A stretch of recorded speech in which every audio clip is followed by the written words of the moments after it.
Hi friends, welcome to my another blog. আবারও একটা recipe নিয়ে চলে এসেছি। আর আজকের রেসিপি ছিল পটলের পাতার চপ। পটলের পাতার চপের ফুল রেসিপির ভিডিওটা দেখতে থাকো। আশা করি তোমাদের অনেক ভালো লাগবে। যারা এখনো পর্যন্ত পেজটা ফলো করেনি অবশ্যই ফলো করে দিও। 2000 years later.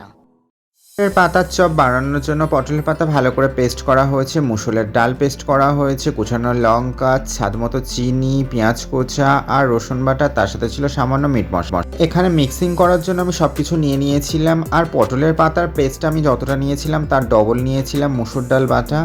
তো তার মধ্যে নিয়ে নিয়েছিলাম স্বাদমতো লবণ, চিনি আর লঙ্কাটা যে যার পরিমাণ মতো দেবে, যে যেমন লঙ্কা খেতে ভালোবাসো। আর পেঁয়াজ কোচাটাও সেম তাই।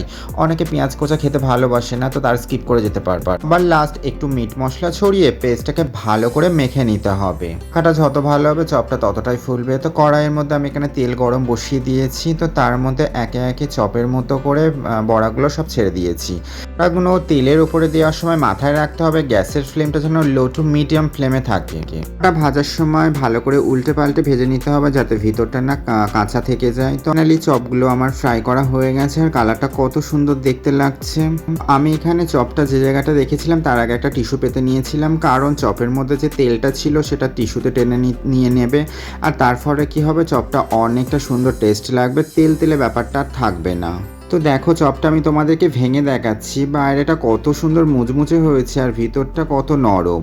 তো তোমরা বাড়িতে একবার ট্রাই করে দেখতে পারো, ভালো লাগবে। আর ভিডিওটা যদি তোমাদের ভালো লাগে অবশ্যই লাইক করে দিও।